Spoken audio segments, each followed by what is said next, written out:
네,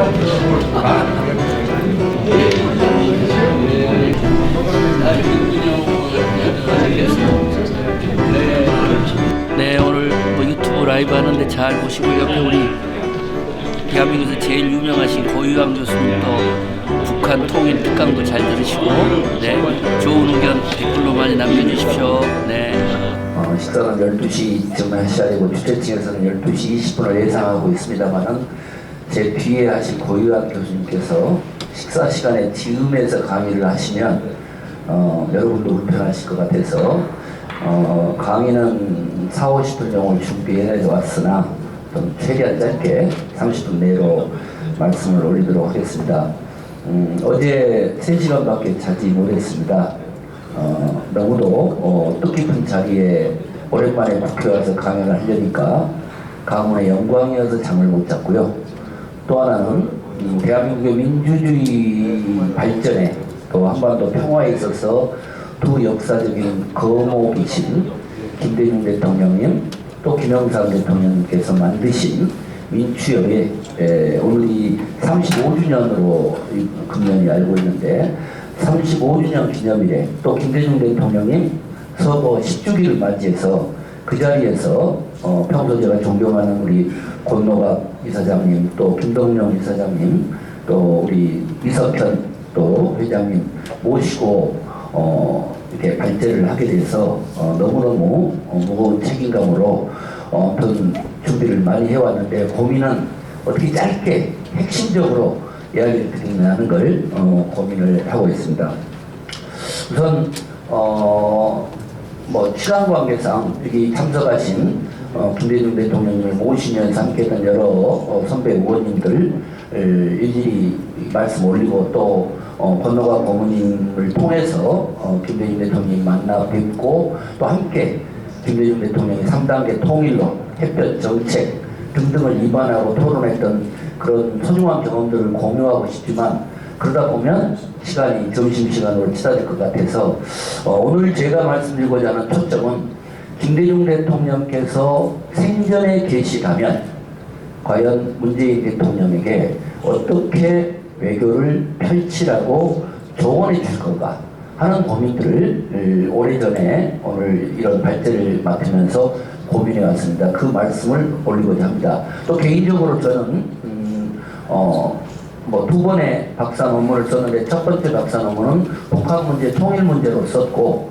또 통일 외교 안보 쪽에 전문가로 김대중 대통령님을 뵙고 또 청와대 나올 때까지 이 외교 안보 쪽에 제가 보좌 역할을 했었기 때문에 그 점에 대해서 좀 말씀을 올리고자 하고 두 번째로는 최근에 한양대에서 박사학위 논문을 받은 것은 4차 산업혁명에 걸맞는 국가위기관리 이 시스템을 어떻게 개편했을 때 국가위기를 극복할 것인가 라는 논문을 쓰게 됐습니다. 사례연구는 천안함 사태, 세월호 참사 그리고 메르스 사태를 보니까 국가위기에 직면했을 때 미국의 대통령이 또 정부가 어떻게 시스템적으로 이 문제를 풀어야 되는가 하는 문제를 중심으로 해서 말씀을 하고자 합니다.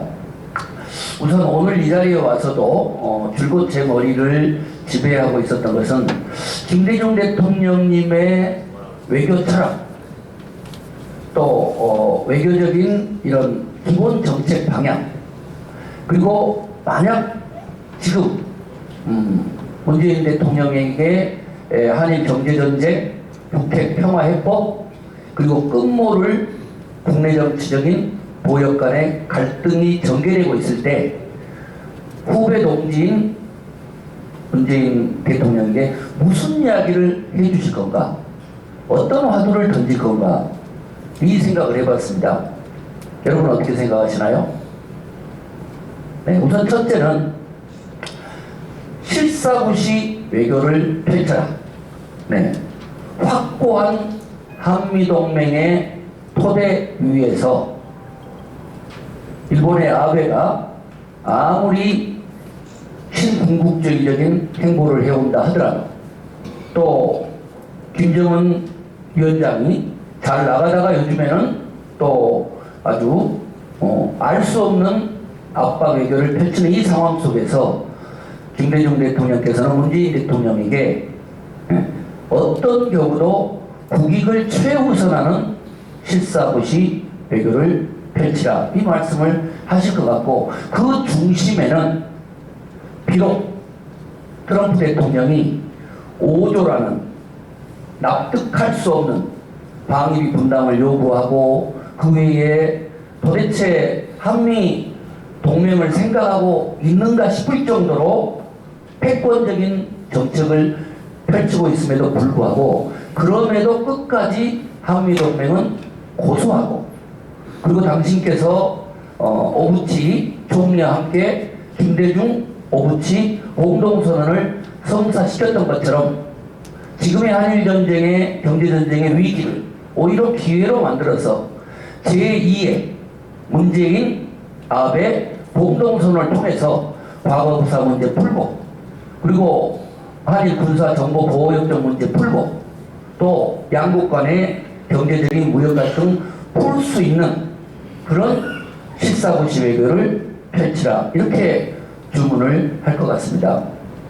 여러분 동의하십니까? 네, 감사합니다. 그 다음 두 번째는 그 실사부시 외교의 궁극적인 목표는 첫째도 둘째도 셋째도 국익 그리고 민족적 이익을 최우선으로 내세워야 된다는 것이죠. 잘 아시는 것처럼 김대중 정부 출범했을 때는 이 자리에 계신 권노갑 고문님, 또 김동영 또 이사장님 잘 아시겠지만 최악의 어려운 상황이었습니다. IMF 외환 위기가 와서 대한민국이 과연 20년, 30년 남미와 같은 경제적인 폭망의 길로 갈지 모르는 상황. 그리고 과거에 김대중 대통령님을 어떻게 보면 정치적으로 암살하려고 했던 중앙정보부의 수장이었던 김종필 총리와의 DJP 연합을 통한 정책연합, 그리고 해방 이후 최초의 여야 간 정권교체가 돼서, 그 당시에 제가 청와대 외교안보수석실에 들어갔을 때는 저를 빼고는, 임동원 수석님 빼놓고는 국정원, 외교부, 통일부 등등의 단 한 명도 민주개혁 인사가 없던 상황.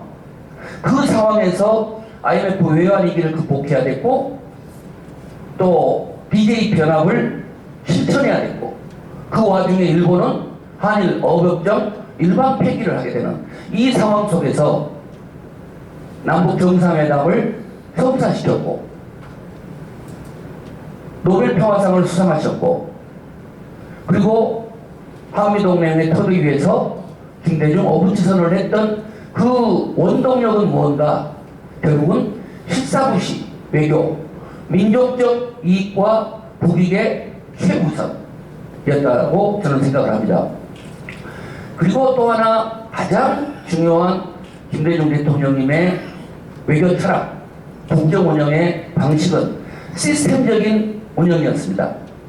대통령이 되시기 전에도 우리 권노갑 고문님, 또 이석현 우리 부의장님, 또 뭐 저를 포함한 많은 선배, 후배, 젊은 전문가들이 모이면, 동교동에, 고향에 또는 여기저기 모이면 그분의 머릿속에는 글로벌적인 마인드, 작은 하나의 문제를 풀려고 하더라도 지금 미국의 CIA가, 국내의 조선일보가, 헤리티지가, 미국의 공화당이, 민주당이, 언론이, 야당이, 김정일 위원장이 도대체 이 사안을 어떻게 볼 것인가?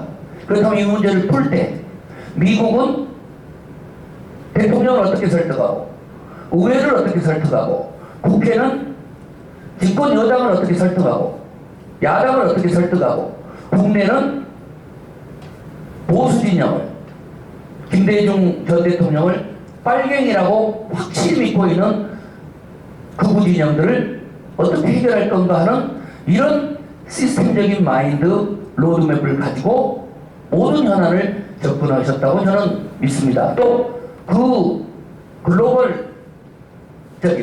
어떻게 보면 글로벌적인 글로벌적인 국제화적인 흐름과 동시에 로컬리즘이라고는 지방자치단체, 또 국내 여러 가지 국내 정치적인 부분들, 이런 부분들을 고민하면서 하나하나 돌다리를 두들겨가듯이 두들기면서 갔기 때문에 역사적인 남북 정상회담, IMF 외환위기 극복, 그리고 DJP의 연합의 어떻든 마지막까지 성공적인 추진 등이 가능했다고 봅니다. 이런 맥락에서 볼 때 과연 현재의 문재인 정부는, 문재인 대통령은 어떤 현재의 상황에 놓여 있는가? 잘 아시는 것처럼 당면한 한일 경제전쟁의 위기는 지속되고 있고, 또 북핵 문제는 종전선언을 넘어서서 평화협정 체결까지도 가려고 하다가 이제는 느닷없이 김정은 위원장이 입에 담을 수 없는 한국 정부에 대한 비난을 쏟고 있고, 한국을 배제하고 트럼프와 단판 승부를 내려고 하고 있는 이런 상황이고, 뿐만 아니라 국내 정치적으로는 광화문 집회, 서초 집회, 보역 간의 갈등, 그리고 오늘 이 순간도 단식 국면에서 한 치 앞도 내다볼 수 없는 상황입니다. 그러면 그 당시 김대중 대통령께서 집권했을 때의 상황하고 지금 문재인 대통령이 집권하신 상황은 무엇이 같고 무엇이 다른가? 가장 다른 점은 문재인 대통령 입장에서는 대단히 억울하지만 지구상에서 가장 다루기 까다로운, 예측 불가능한 지도자를 꼽으라고 한다면 트럼프 대통령과 김정은 위원장, 누가 우위일지 모르겠어요. 제가 볼 때는 거의 자웅을 겨루기 어려울 정도로 까다롭고 통제불능이고 예측불허 한 그 두 지도자가 한반도 평화 문제를 풀어야 되는 또 다른 대상자, 그리고 한미동맹의 토대 위에서 동북아 여러 가지 문제를 풀어야 되는 가장 어려운 그런 위치에 있는 거죠. 거기에 한 사람이 더 추가가 되어버린 거죠. 김대중 대통령께서는 오부치총이라는, 그래서 대화가 가능한 분이 됐는데, 어떤 면에서는 트럼프 대통령, 김정은 위원장보다 더 대화가 안 되는 아베라는, 정말 입에 담을 수 없는 비난을 하고 싶은 그러한 지도자가 일본에 있으면서 도대체 한국이 동맹인지 일본의 적국인지 모를 정도로 압박을 넣고 있는 이런 상황인 거죠. 이런 상황 속에서 문재인 대통령은 촛불 시민혁명을 딛고 일어서서 강력한 적폐 청산에 대한 요구와 함께 또 다른 한편으로는 성장, 발전, 그리고 전 세계적으로 벌어지고 있는 구구적인 흐름들, 국가 이기주의적인 흐름들, 이 흐름은 어느 누가 이 위치에 있더라도 풀기 어려운 상황인 것입니다. 이 상황에서 문재인 대통령께서 이 위기를 풀기 위해서는 김대중 대통령께서 항상 강조하셨던 것처럼 국내 정치는 실수해도 수정, 보완할 수 있지만 외교적인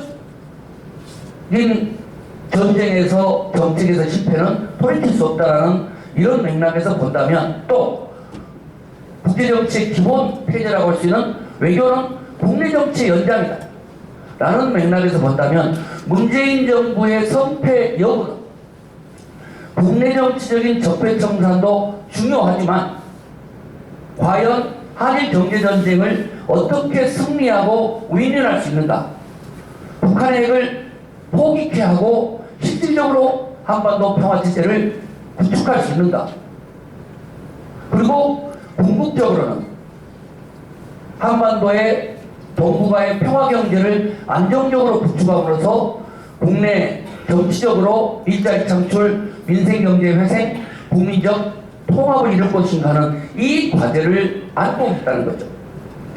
그런 점에서 저는 문재인 대통령에게 10가지 평화 외교의 해법을 제시를 하고자 합니다.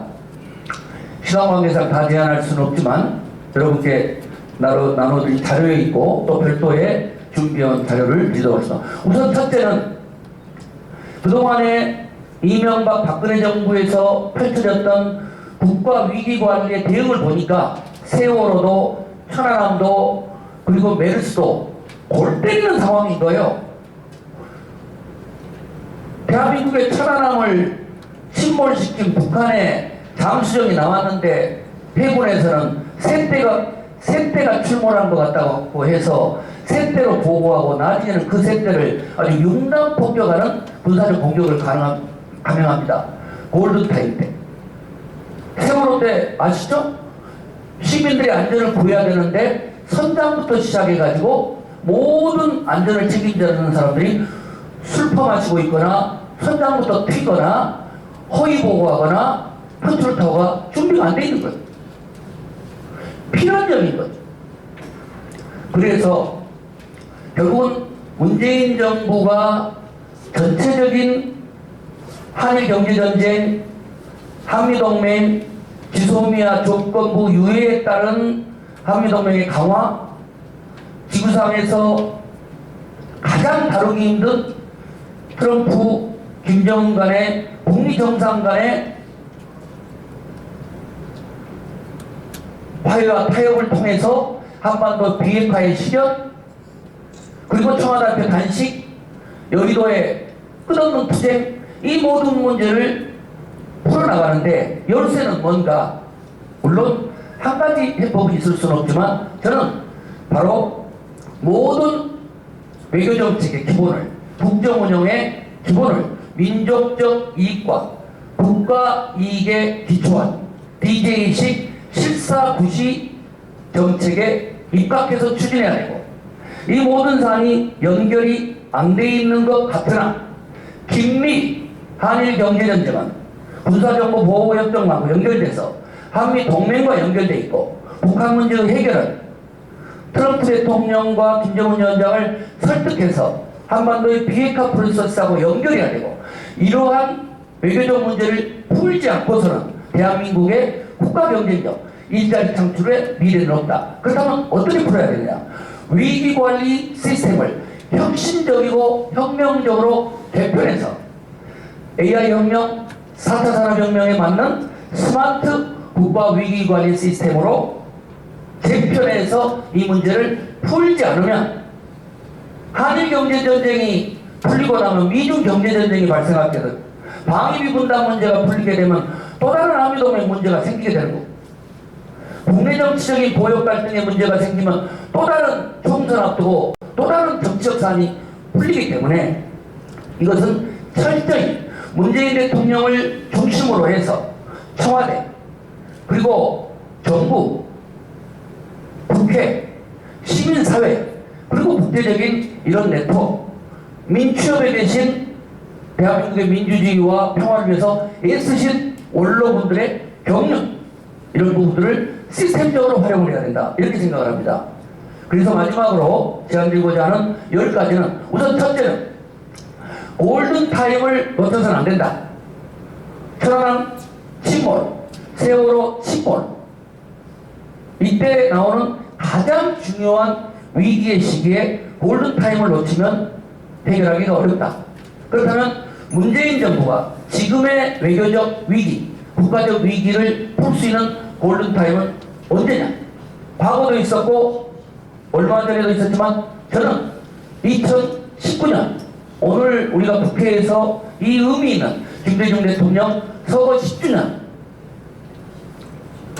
추모 학술제를 하고 있는 오늘부터 금년 말까지 2019년 12월이라말로 문재인 정부와 대한민국의 여러가지 위기를 해결할 수 있는 골든타임의 시기다. 왜?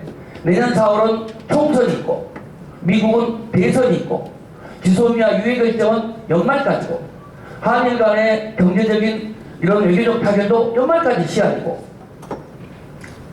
그리고 내년부터는 또 다른 정치적 전쟁으로 휩싸이게 되고 북미 간의 중요한 핵협상 타결 문제도 연말까지 돼 있기 때문에 문재인 대통령과 문재인 정부는 청와대의 NSC, 위기관리센터, 국무위원들, 국회 모든 인적 자원, 조직적 네트워크를 동원해서 이 국가적 위기를 해결하는데 올인해야 된다고 생각을 합니다.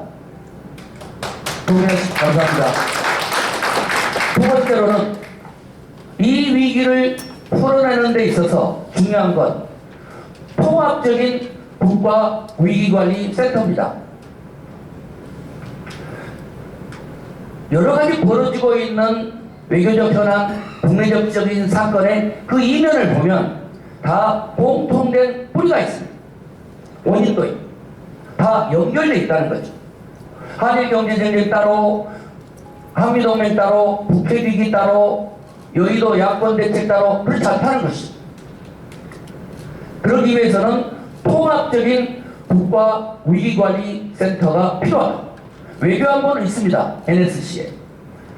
그러나 결국은 나중에 이야기를 드리겠지만 이런 국가적인 위기를 풀어내는 데 있어서는 예측할 수 없는 돌발 변수들이 생기는 거예요. 돌발 변수. 그 돌발 변수들을 잘 관리해내고 그것이 핵폭탄이 되지 않도록 관리해내고 지금은 돌발 변수가 우후죽순처럼 나오고 있죠. 트럼프 대통령에 대한 탄핵이라는 미국의 정적 변수, 김정은 위원장의 알 수 없는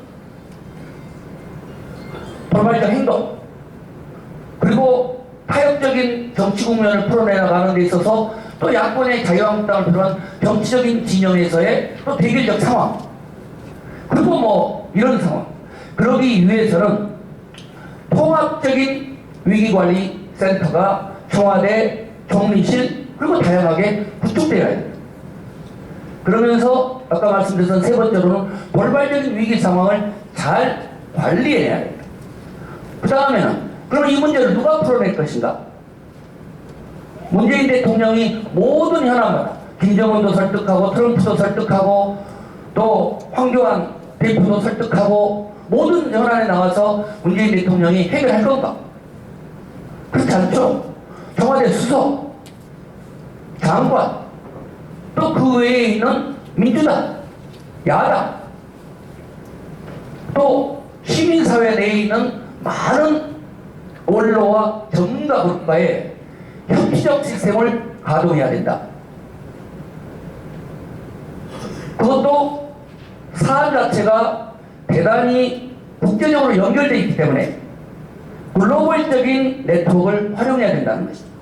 김대중 대통령께서 미국을 설득할 때, 또 일본과의 화해선언을 할 때 다 건너가 고문이 때, 이석현 우리 부의장이 때 여러 가지 외교적 과제, 국내적 과제들을 분산해서 줬죠. 저도 많은 과업들을 받았습니다. 대 박사, 내가 미국을 가네. 중요한 미국의 연설에서 무슨 화두를 던졌으면 좋겠어? 자네 북한 문제 전문가잖아. 내가 이런 이야기를 했을 때는 북한이 어떻게 반응하겠지? 그럼 어떤 정책 제안을 냈지? 이걸 수도 없는 곳에 의견을 듣고 그 시스템이 가동된다는 거죠. 그런 점에서 국제적인 또는 글로벌적인 협치 시스템이 가동돼야 된다. 그리고 그 중심에는 전문가들이 철저히 중심이 되어야 된다.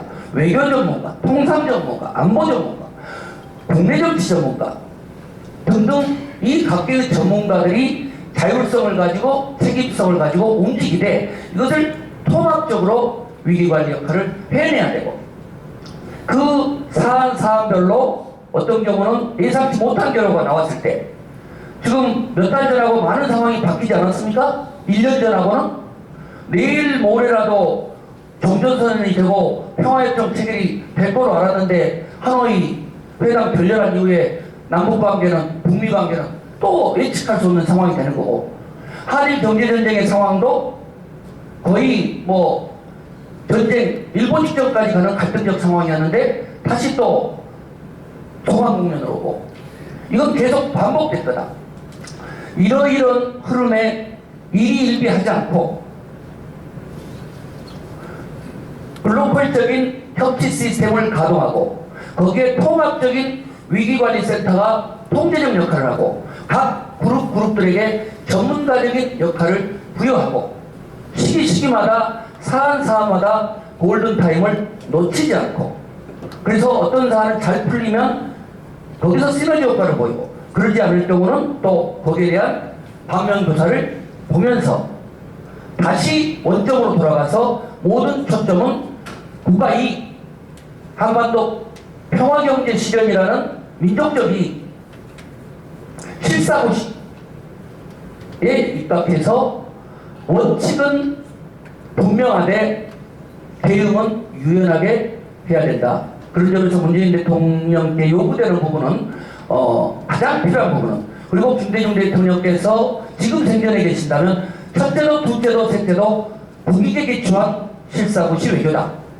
그리고 두 번째로는 분산되어 있는 이 많은 문제가 깊이 있게 보면 시스템적으로 연결되어 있다.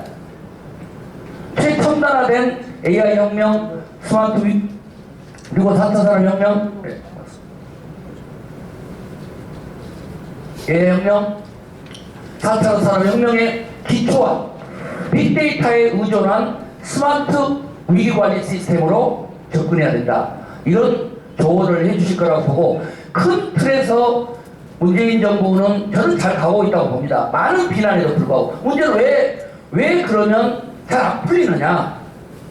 대체로 김대중 대통령의 외교 철학, 노무현 대통령의 여러 가지 정책을 계승해 오고 있는데도 생각보다 여러 가지 한일 경제 전쟁 또는 남북 관계가 안 풀리고 있어요. 이유는 뭐냐?